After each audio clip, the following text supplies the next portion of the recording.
کے بارے میں، حضور کے غلاموں کے بارے میں، حضور کے صحابہ کے بارے میں.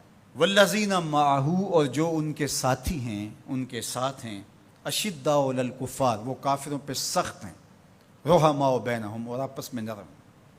قرآن تو یہ کہتا ہے کہ ان کی سختی کفار کے لیے تھی، اور کفار کے کلیجے چیر کے رکھ دیے اور آگے بڑھ گئے، اور تاخت و تاراج کر کے رکھ دیا دنیا کی سپر طاقتوں کو.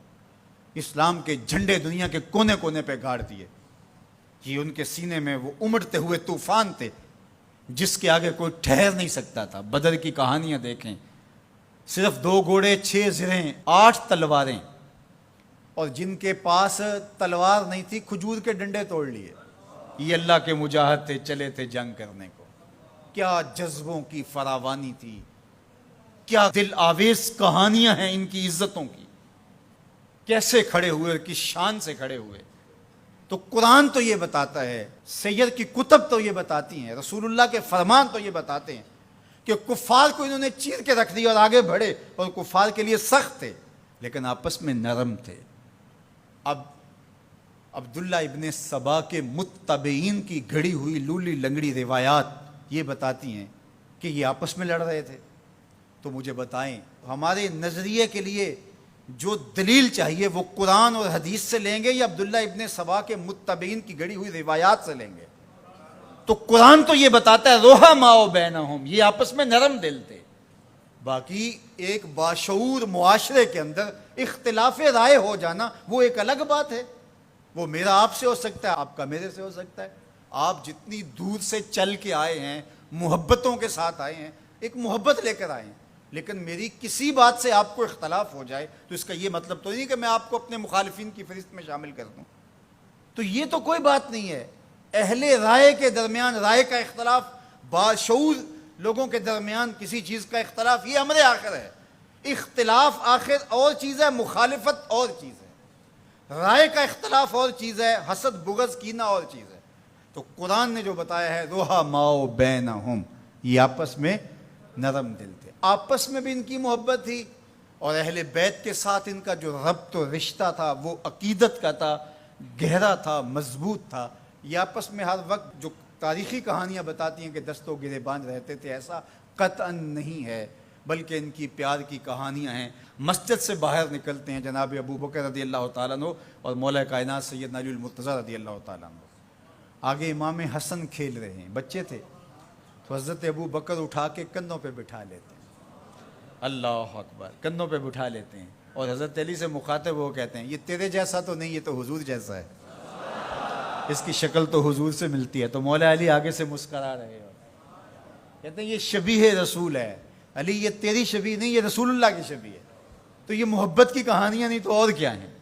یہ الفت کا جہاں آباد نہیں ہے تو اور کیا ہے؟ ان کے دلوں کے اندر جو ایک دوسرے کے لیے محبتیں.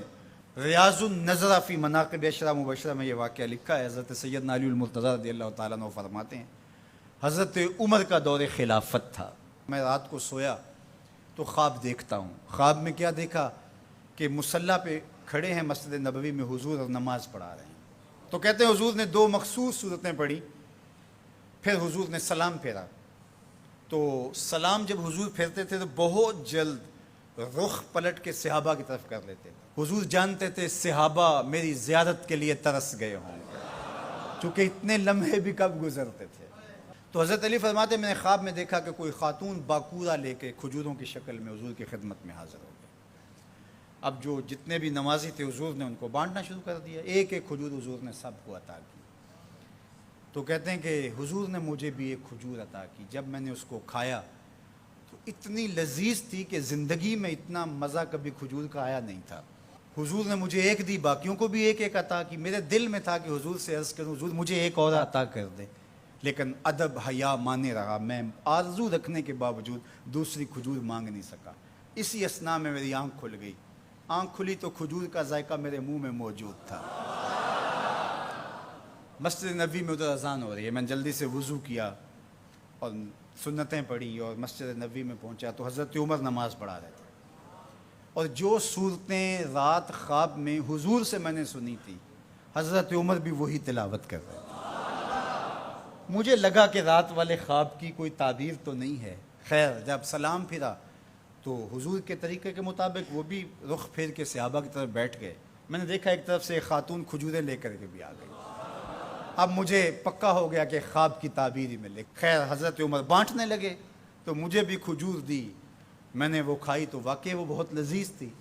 حضور سے تو مانگ نہیں سکا تھا, ادب حیا مانے رہا تھا, لیکن جناب عمر سے تو دوستانہ تھا. ان سے میں نے بے تکلف کہہ دیا, عمر ایک کھجور سے کام نہیں چلے گا, مجھے ایک اور دو.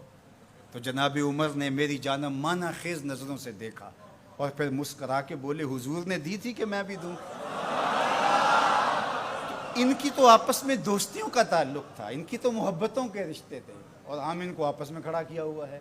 تو قرآن کہتا ہے روحا ماؤ بینہم. آپ کے عقیدے کی بنیاد کیا ہونی چاہیے صحابہ اور اہل بیت کے بارے میں؟